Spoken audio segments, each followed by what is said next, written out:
Good morning. This is KELOLAND on the go with all you need to know in news and weather as you start your weekend. We also have your Boredom Busters coming up, but first, our top story. The South Dakota Department of Corrections is alerting the public about a high-risk offender set to be released from prison next week. 62-year-old Michael Pigney will be released from the penitentiary on Tuesday after serving sentences for possession of a controlled substance and failure to update his address as a sex offender from Minnehaha County.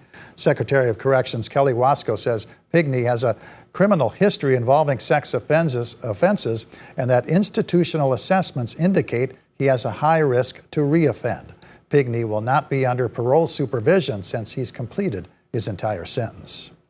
A Little Eagle, South Dakota man is going to prison for killing his brother. A federal judge has sentenced 35-year-old Evan John Bobtail Bear to 5 years behind bars after he had pled guilty to involuntary manslaughter in February.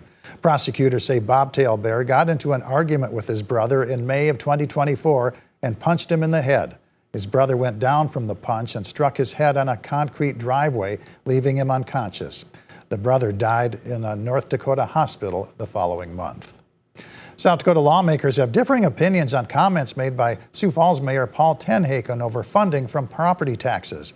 The mayor said on Thursday that the city of Sioux Falls will have to make $8 to $10 million in cuts because of the new law that caps property tax increases. The bill was supported by Governor Larry Roden and approved by lawmakers in March. It aims to give homeowners relief from rising property taxes. State Senator Carl Perry of Aberdeen supported the measure, but State Representative Eric Muckey of Sioux Falls says the cap will place added financial burdens on cities.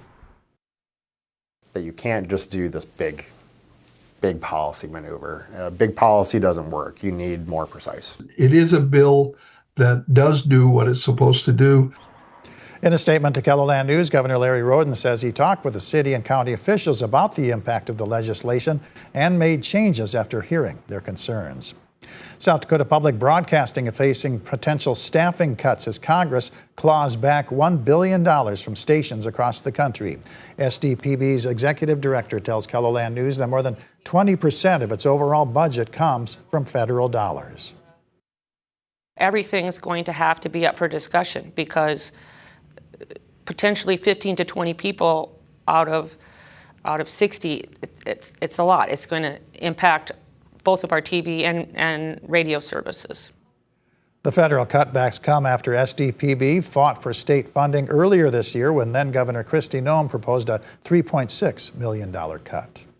Let's get a first look at the forecast now with meteorologist Adam Rutt in the Storm Center. Good morning, Adam. Good morning, Perry. Good morning, everybody. It's a nice Saturday morning across much of the region. Not everybody, though. We do have a few exceptions to that. And you can see one of the exceptions, actually, on our downtown camera. That's a view to the west with a thunderstorm that is rolling through western Minnehaha County.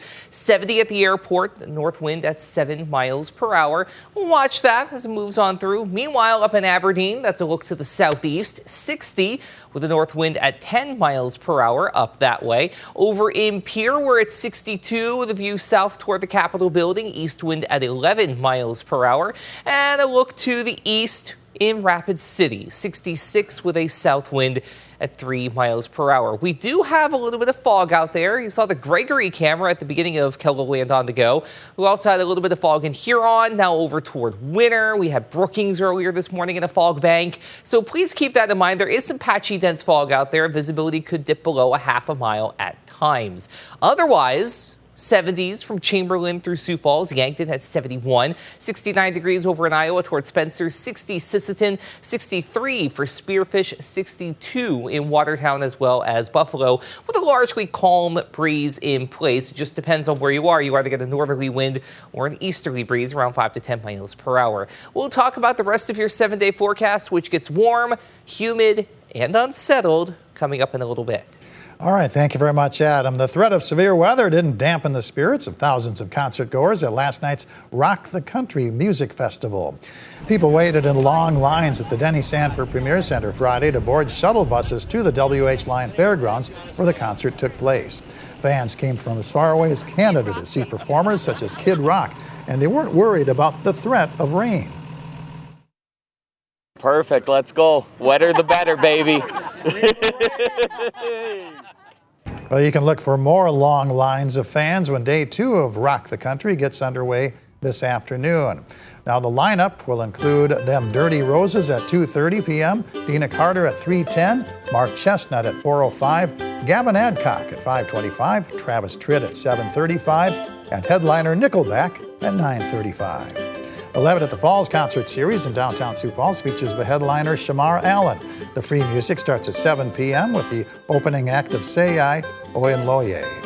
Shop for bargains during Summer Crazy Days. You'll find steep discounts at shops in downtown Sioux Falls, the Bridges at 57th Street, Lake Lorraine, and the Empire Mall.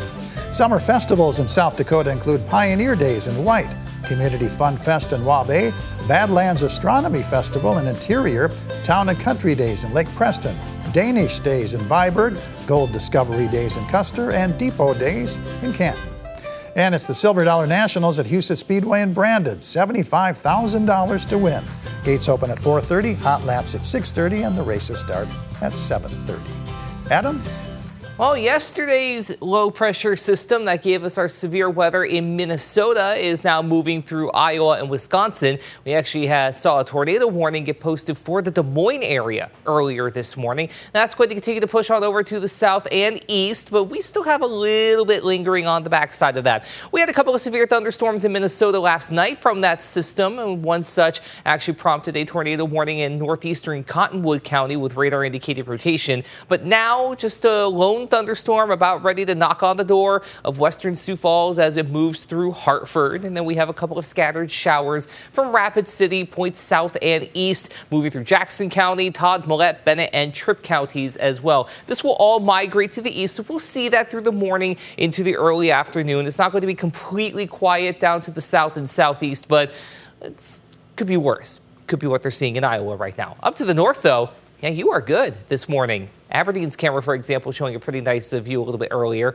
but we do have another opportunity for unsettled weather. Marginal risk in green, level 1, extending along the Missouri River from Mobridge to Sioux City, going west toward Eagle Butte and Pierre.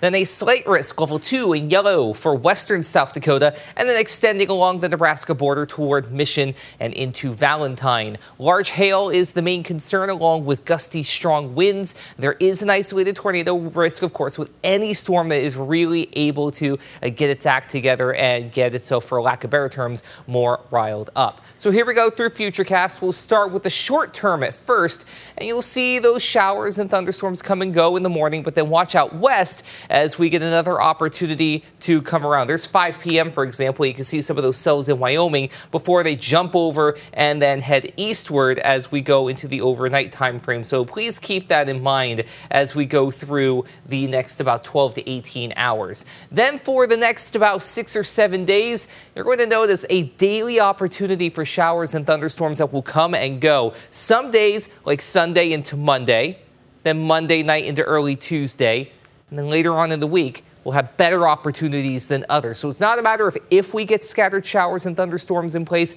it's more a case of when and where. So we'll watch this. Along the way, it's also going to get rather hot and humid at times, which will help support some of those thunderstorms. A marginal risk in green for a large majority of Kiloland for severe weather Sunday into Sunday night. Wind and hail are the main concerns. And then basically along and north of I-90 for Monday, another marginal risk for severe weather. Again, wind and hail are the main concerns. Today, 70s and low 80s with those scattered showers and thunderstorms on occasion, especially out to the west and southwest, with some of those becoming strong to severe later in the day. Overnight lows tonight in the 50s up to the northeast, low to mid 60s elsewhere, with scattered showers and a couple of thunderstorms in place. We'll warm up a bit more for the day on Sunday, upper 70s to mid 80s East River, mid 80s to low 90s out west. And as we go through the rest of your 7-day forecast, yeah, like I said, a daily chance for scattered showers and thunderstorms. Some days we'll have better chances than others. Along the way, we get back into the 90s by midweek, and then we're in the mid to upper 80s after that. Same goes for Aberdeen, mainly quiet today, daily chance for thunderstorms Sunday through next Friday. Right now, Sunday, Tuesday, and Wednesday, holding your best bets up in northeastern Kiloland. May even hit 90 by Tuesday. For Pierre, A couple of showers today, mainly quiet otherwise, and a daily chance for showers and thunderstorms Sunday through Friday. Sunday, Tuesday, and Wednesday holding your highest opportunities. And for Rapid City, Sunday, your mainly quiet day. But today into tonight, again, a few of those storms could become strong to severe. Then we'll have Monday through Friday, the next work week, also holding an opportunity for unsettled weather, not to mention warmth and humidity. Have a great day, everybody. For more on your local news, weather, and sports, you can always head on over to KELOLAND.com.